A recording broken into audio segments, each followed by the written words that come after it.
Good evening, everybody. Thank you very much for joining us. Igama lami ngithando lethu kaDlanga. Umuntu ongawuyongoyo imali ngundima kaNkumbuzo. Umntana wenkosi ongathi inkosi emntwini. Once again, we meet on this wonderful Sunday at 6 o'clock to speak about some aspects of the politics in our day-to-day. And welcome on Ponte Politik. I welcome you if you are watching with us wherever you are. It's great to have you, and we appreciate your presence in our conversation and conversations and our discussions at different times. Over the past weekend, South Africa and the South Africans woke up, and I would say also to the Africans in the world, woke up to the news of the passing of uMntwana kaPhindangene, the Prime Minister of the Amazulu people in KwaZulu-Natal, Prince Mangosuthu Buthelezi. He died at 95 years of age after a long life in politics of our country. And his death, I would say, it would have been anticipated because over the past few weeks, he has been in and out of hospital. And I'm one of the people who actually were expecting that he would transition to his ancestors earlier than this particular weekend. So we woke up to this news, ukushona kukaMntwana kaPhindangene, Prime Minister of Amazulu, Utata, Mangosuth Buthelezi. First and foremost, Ponte Politik would like to convey its condolences to the family of uMntwana, including the Amazulu people in KwaZulu-Natal. They have lost one of their stalwarts. They have lost one of their prominent participants in the traditional norms of Amazulu tradition in that society. They have lost somebody whom they refer to as a very wise person. They say somebody who has been in the center of the developments in that Amazulu kingdom, as we have seen in the past few months with the issues relating to the coronation and the appointment and all of these contestations between the sons of Isilo Samabandla, who had transitioned a few years or a few months ago. And also we have seen, even in that particular process, different and disagreements between the statements, I would say the statements that were being signed by the name uMntwana kaPhindangene, making a contradictory, taking a contradictory position in relation to the king of Amazulu, So there has been a lot of controversies around those particular things, which are less of my interest in this conversation.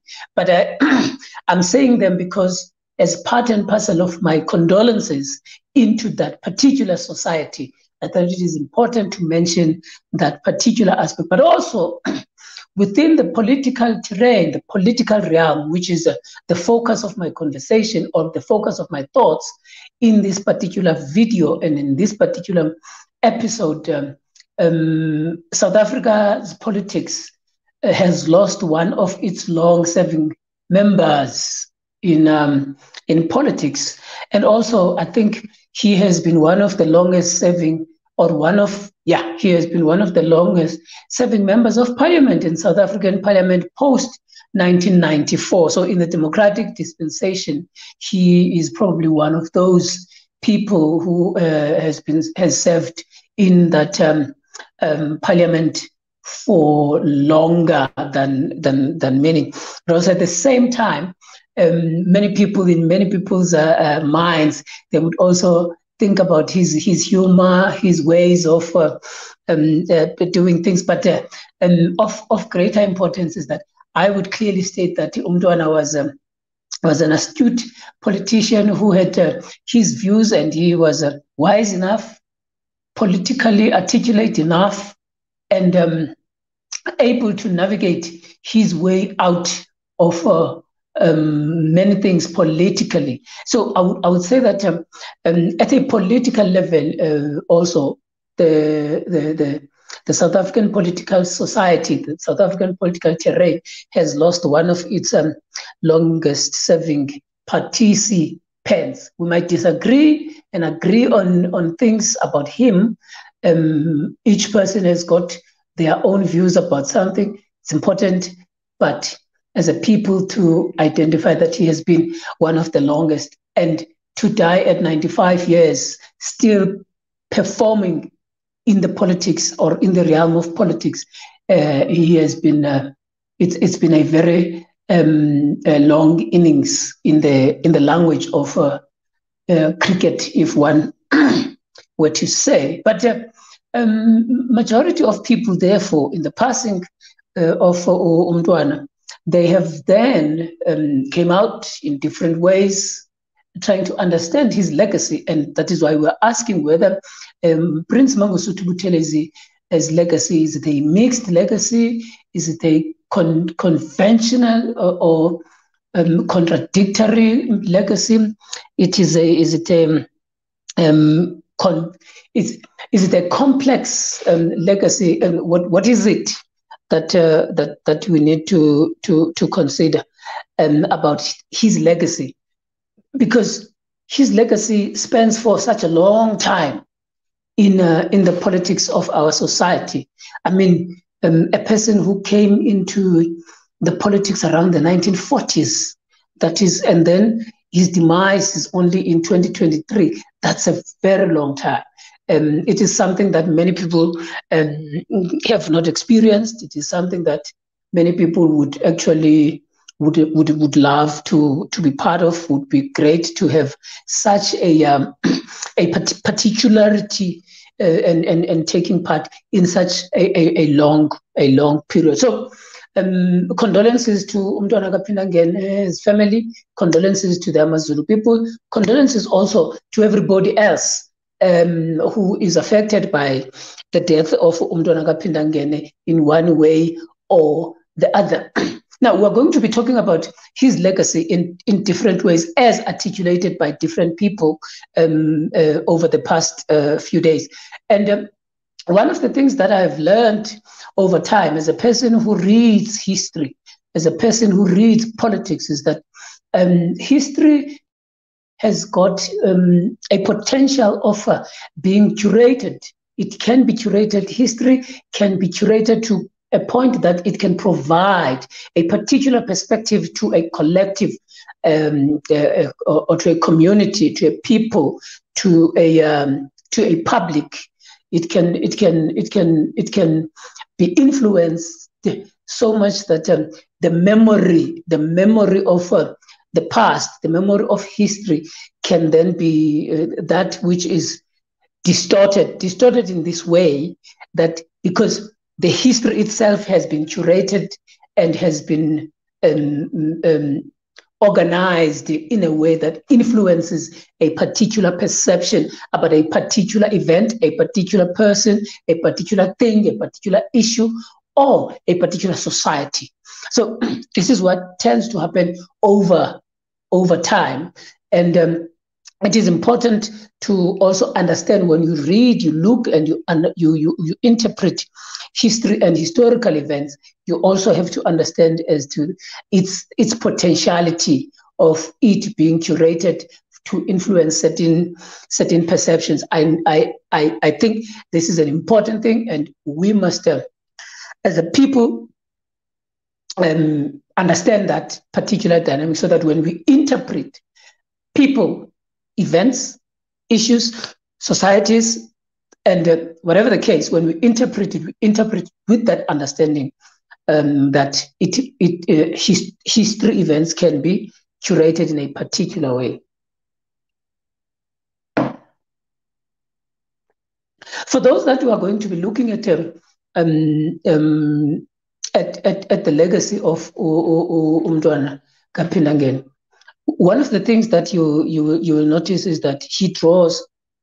Let me first say, I'm going to start at looking at the past of uMntwana kaPhindangene a little bit, so that I can be able to get to where I want to go to in relation to his, whether mixed legacy, whatever you want to call it, his legacy. Around the 1940s, at the University of Fort Hare, there was a group of African nationalists who were influenced extensively by Tade Matthews, Apimda, and the rest. And they influenced each other to a point that they established a radical aspect of the ANC, which was the Congress Youth League at the time. And Mangosuth Buthelezi, and as aspiring intellectuals at the time, at the university, had other comrades of his, the likes of Oliver Tambo, the likes of Robert Sobukwe, the likes of Godfrey Pichi, who was also a senior to them, and many others who were at the forefront. They established what is called the Congress Youth League, that is now, and this became a more of a radical move or a radical organ of the ANC, because at the time it seemed as if the ANC was a little bit was always been too accommodative in relation to certain things. Now, and then uMntwana had spent most of his formative years in politics in the ANC, in the African National Congress, to a point that even after his graduation, he became a staunch member of the ANC. And then there was the 1960s, there was the unburning, and all these things that took place in South Africa. And at the time, uMntwana remains the member of the ANC, a staunch member of the ANC. And we need to understand the African National Congress's dimension of liberation in how it understood the struggle against apartheid as to how it is going to be done. One, they said it must not only be approached militarily, because for one reason or the other, probably they felt like South Africa had one of the most strongest military power. And also, the second one was the fact that there must be international sanctions against South Africa. That was also another front. But also there was also another front of the cultural boycott, which included the sports and artists and so on and so forth. But there's a lag that majority of people and conversants and political scientists, including historians, that do not tend to interrogate here, is that the cultural aspect, that means, sorry, not the cultural aspect, but engaging in the fight against apartheid from within.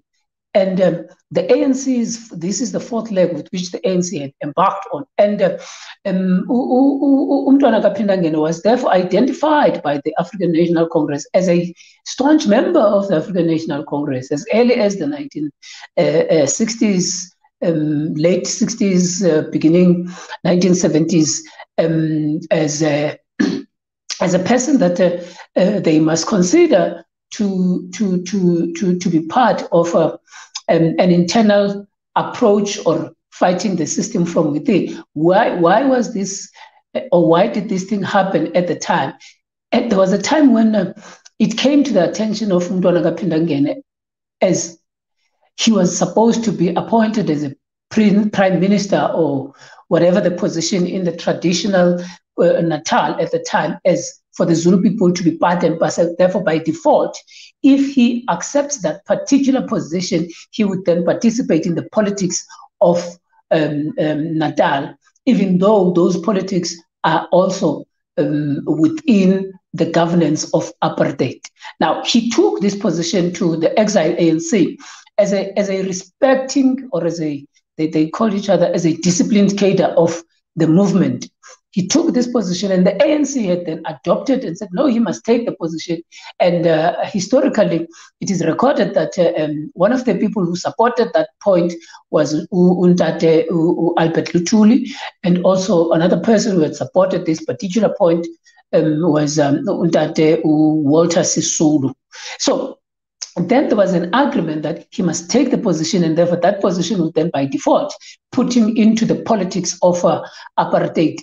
And it would be the fourth leg of the ANC's fighting, or the fourth front of the ANC fighting the apartheid government in all fronts, including economic sanctions, cultural boycotts, military, and so on and so forth. So Gacha Buthelezi, uMntwana kaPhindangene, became the tool of that particular aspect. Now, what did the ANC do, and how did it ensure that uMntwana is able to participate in those politics without being picked up that he is an extension of the ANC? You would know that in the liberation struggle, or in the period of apartheid and in the fight against apartheid, there was a lot of organizations that were established. Many of them, you would find the organizations similar to this now, that is Abahlali baseMjondolo. You would then find Abasebenzi basendaweni ethile, and then you would find many organizations, grassroots organizations, but aligned to a particular political party.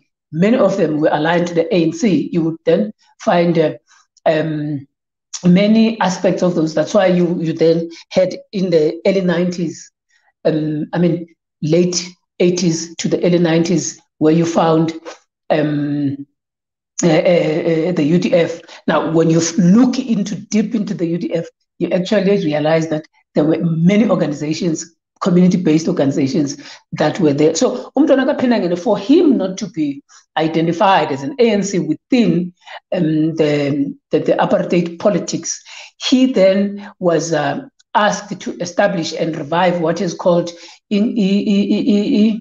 think they call it Inkatha, Inkatha, something along those lines. And it was a cultural movement. It came it was presented as a cultural movement, Inkatha. So it was always being understood. You listen to the wording of this particular organization. Understand umkhonto wesizwe. Understand that, umkhonto wesizwe. Inkatha yenkululeko yesizwe. Yeah, I think yayibizwa kanjalo. Inkatha yenkululeko yesizwe, and all that. So you will need to have to go and check this particular name of this organization that uMntwana kaPhindangene had to lead, but it was a front, or it was an extension of the ANC, because the ANC had believed that the fight against apartheid must be fought in all fronts. Now, by 1975, it was further revived clearly. It was clearly revived, participating in the politics, but constantly, when you listen to him in the earlier days, you can see that he refers to these principles of the African National Congress, and he talks about the release of the African National Congress leaders and all that. But he participated in these politics because the decision was made by the ANC for him to be an extension. Now, if you want to see this extension, look at the colors that he uses therefore at that time when he starts, with some little bit of augmentation of including of red and something. So if you look at those particular colors, you can see that the underlying message is the African National Congress colors, the underlying message. But then there's an augmentation a little bit that you find in the coloring itself. But if you listen to the messaging itself was constantly revolving around the African National Congress. What am I saying as an extension to up to today? I would claim, if I were my political scientist head, that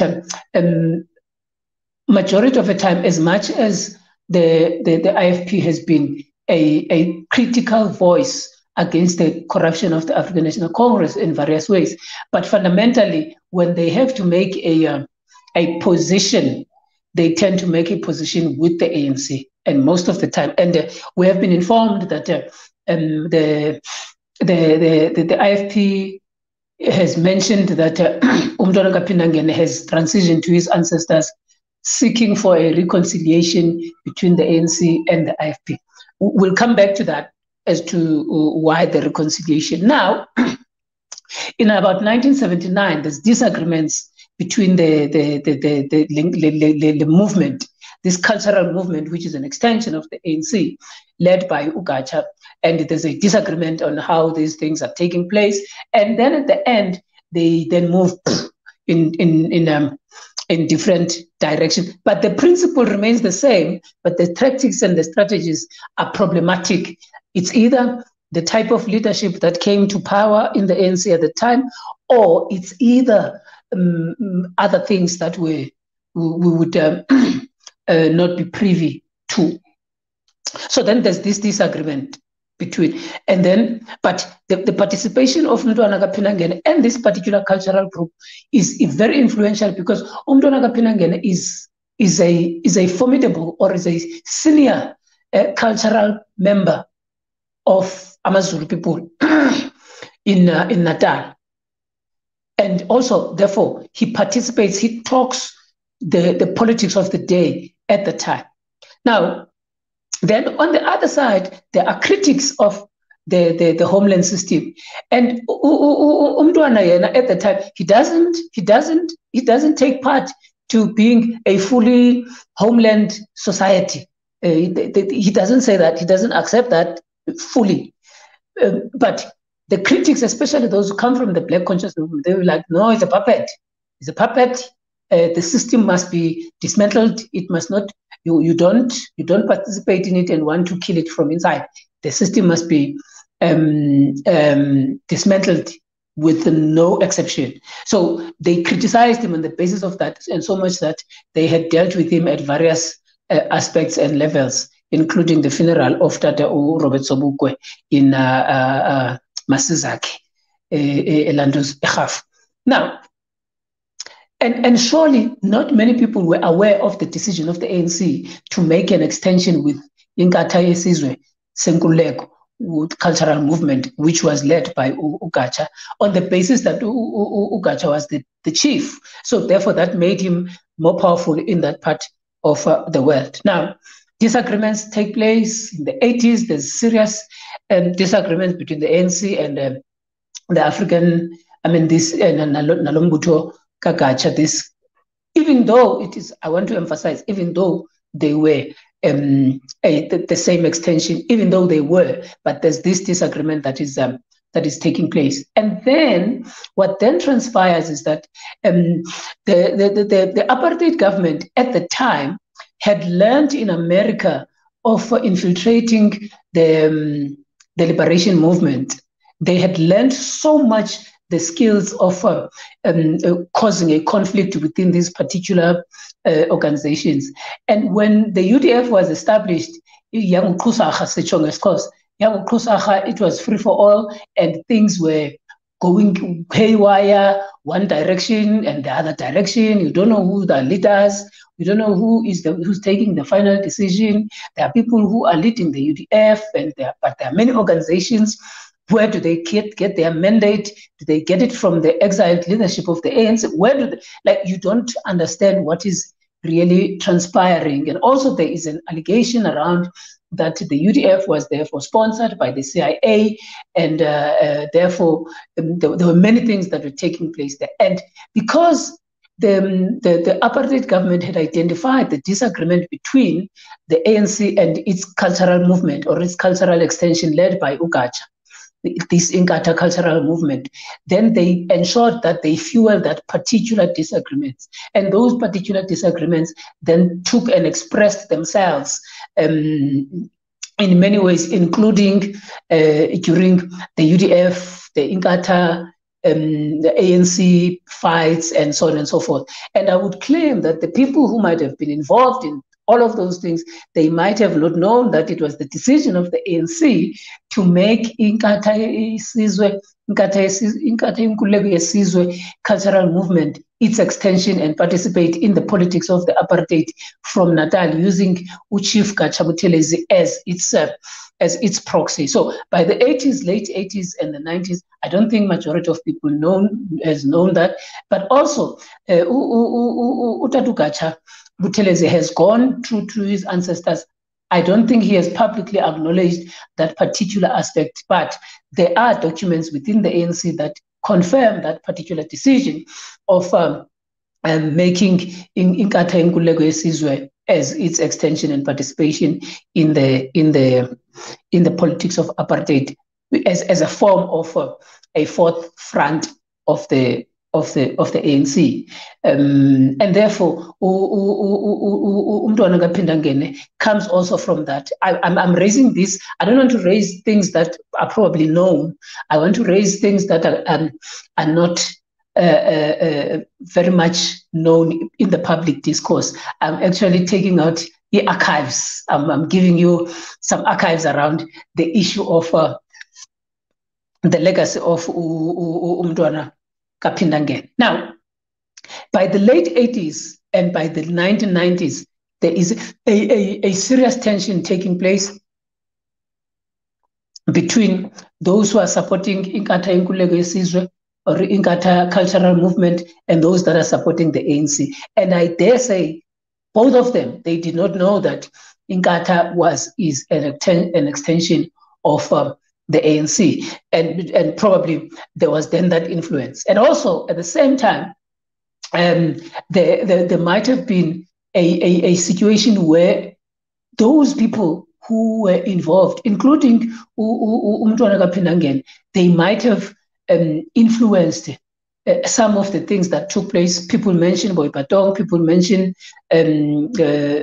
certain massacres where the supporters of Inkatha were killing the others and so on and so forth. So there is this particular background that I'm bringing as something that would maybe open up and understand what type of legacy are we talking about when we talk about this particular person, uMntwana kaPhindangene. Now, over the past weekend, we've been bombarded by different ways and different interpretations of uMntwana kaPhindangene. And one were to say, if you were to consider it, in the newspapers, there has been different ways of interpreting uMntwana's legacy, and in different ways. Many people have looked at him and have seen him and say the founder and president of Inkatha, Mangosuth Buthelezi, who was serving as a prime minister of AmaZulu, has died. Yeah, and they look at him and they look at his particular legacy and they feel like it was something that is he has served not only the people of AmaZulu, but he has also served the people of South Africa politically. So there are different interpretations of Utata Mangosuthu, and there are others.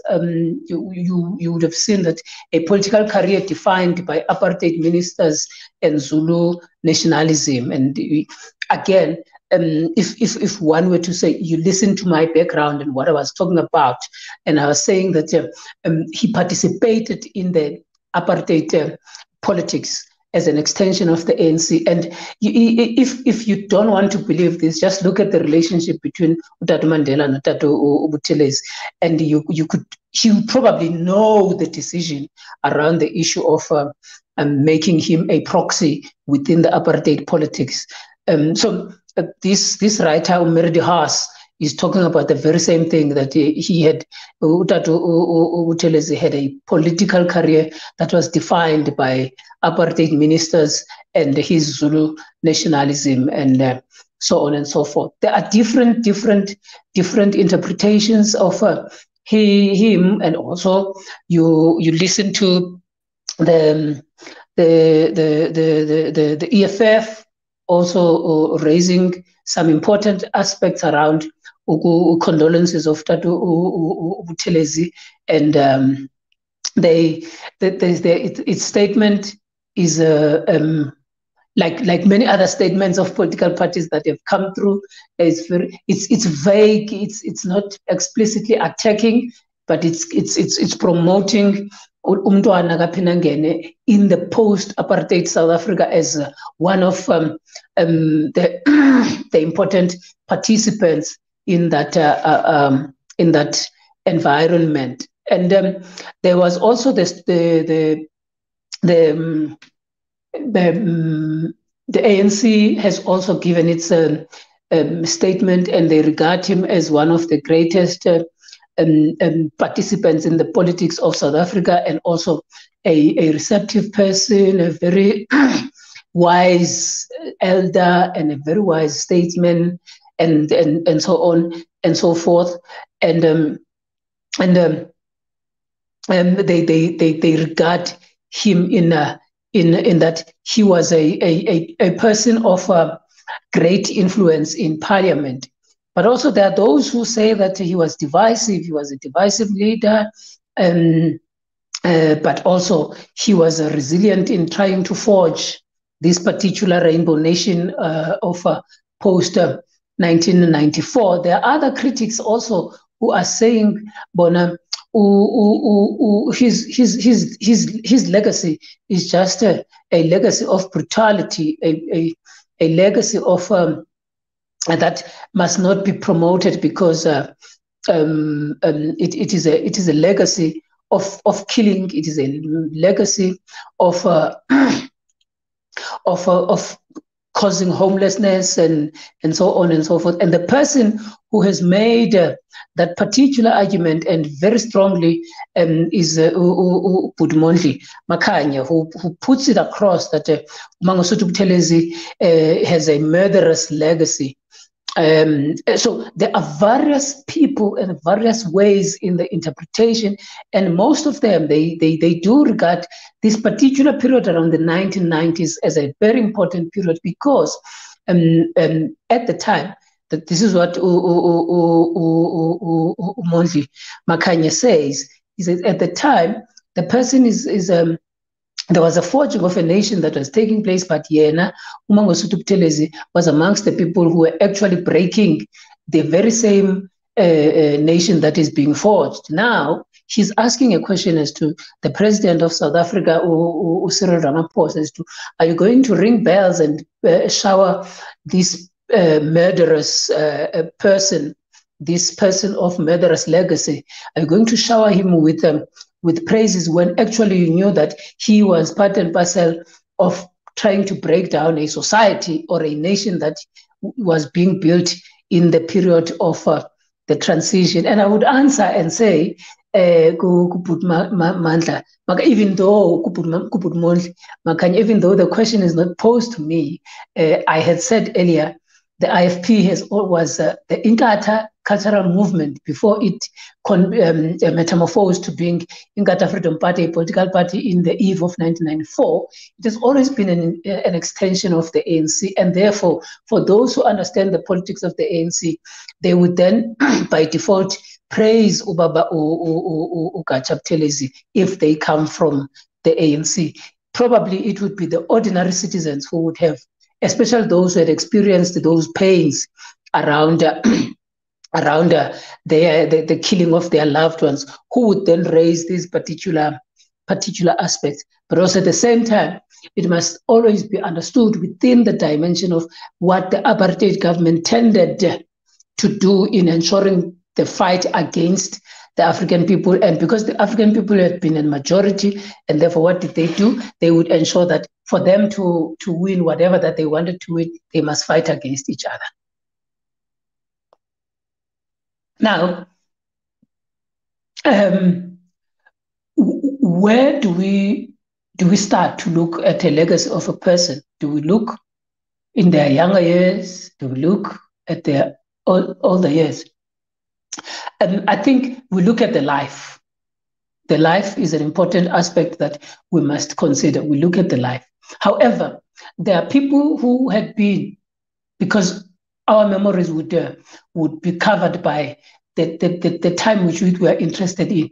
For example, there was a member of a political party who was engaging and being asked about the legacy of uThata Buthelezi, and his focus was merely and entirely in the apartheid period. Like he did that particular. He looked at him and criticized him as a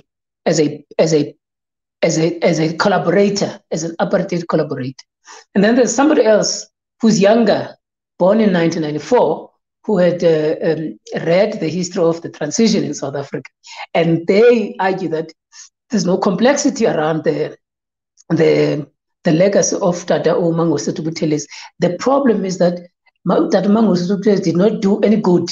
And he then says he did not do any good because his limitation or his interests, or not limitation, his interest of memory is that of the 1990s, which is the period that he's close to because he's born in 1994. Now, he then says his legacy is not complex. It is just a murderous. It's just a murderous.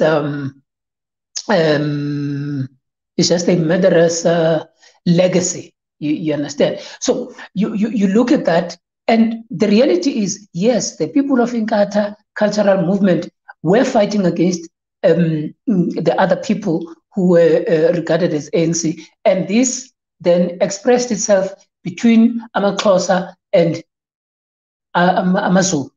This was happening, but also it must be understood within these parameters of also the influence. And even those people who were coming from Inkatha, the Inkatha was a cultural movement that was led by uMntwana kaPhindangene. So it is on the basis of that, whether those people were knowledgeable of what they were doing or they were not.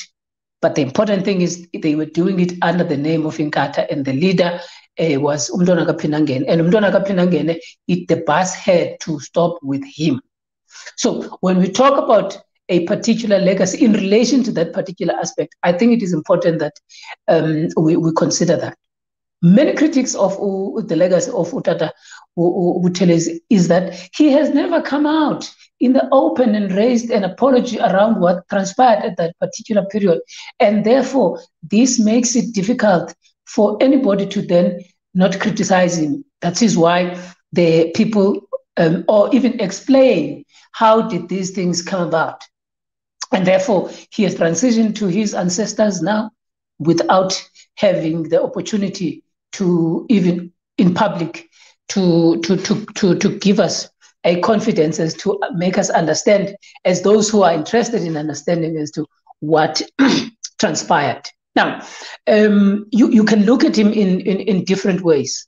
You can look at him in how you want to understand him. And also, what I'm saying is, I'm not condoning or I'm not defending him. I don't have time for defending nonsense. But one thing for sure is that the legacy of uMntwana kaPhindangene is complex, is mixed, and it is intertwined with that of the ANC. And whenever you look at the complexities of him and his ways of doing things, you must always also understand that he was a disciplined cadre of the ANC. Now, let me talk politics. The Democratic Alliance has raised and also its condolences and appreciate the statement of uMntwana kaPhindangene. But what was very interesting with me was the statement of the Freedom Front Plus. There was a part where it says Chief Prince Mangosuthu Buthelezi is the only person who has apologized on behalf of the Zulu people, because who had apologized on behalf of the Zulu people for the killing of the 4 trekkers, I think so, for the killing of the 4 trekkers by the AmaZulu people. And that shows that he is willing, he's a person who was willing to speak the truth, close quote. That's what Freedom Front Plus says. And for me, that was very interesting to say. So uMntwana kaPhindangene decided to go and apologize to the European settlers who came and slaughtered the African people, including his ancestors. But he had not come out and and and apologized to the African people who were killed on behalf of Inkatha cultural movement in the 1990s. Like, is this true? Is this really true that uMntwana kaPhindangene said this? If it's true, it's very problematic, I would say. And therefore, it would be on the basis of this that Abantu would then claim that he was an apartheid collaborator. But for me, this is very tricky and this is very, very problematic. What do we do, therefore, as Africans, as African people, when we consider and see the legacy of, when we talk about people in their, who has transitioned, people who have died, there is this saying in the African culture, you don't speak ill of the dead.